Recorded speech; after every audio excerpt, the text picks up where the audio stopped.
A Fox News alert, new video released of an underground secret Chinese biolab in California. According to a new report from the House Select Committee on China, investigators found dangerous pathogens, some with HIV, others with COVID, and some labeled Ebola while examining the lab. The committee releasing more details about the agent of potential bioterror, and Kevin Cork is here with the latest. Kevin.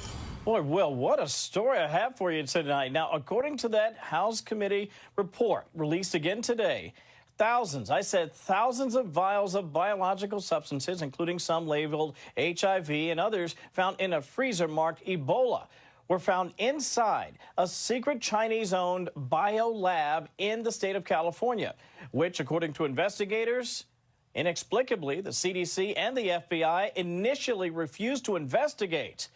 The illegal lab was operated in the city of Reedley, California. That's just southeast of Fresno.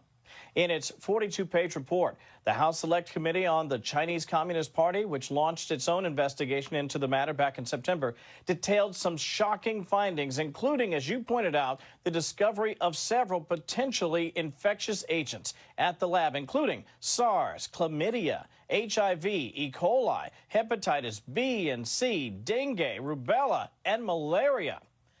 In July, under a court order, this is really interesting, under a court order, local officials contracted a hazardous waste removal and the destruction of about 140 tons of lab equipment and 440 gallons of medical and biological waste found at that site.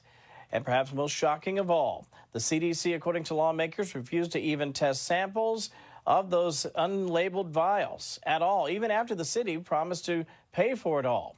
Lastly, a Chinese national who entered this country from Canada using a false name and ID has, Will, been arrested in connection with this lab. It is an unbelievable story and one that I think is certainly deserving of further investigation. I second that. That is an insane story. Thank you, Kevin, for telling about us tonight.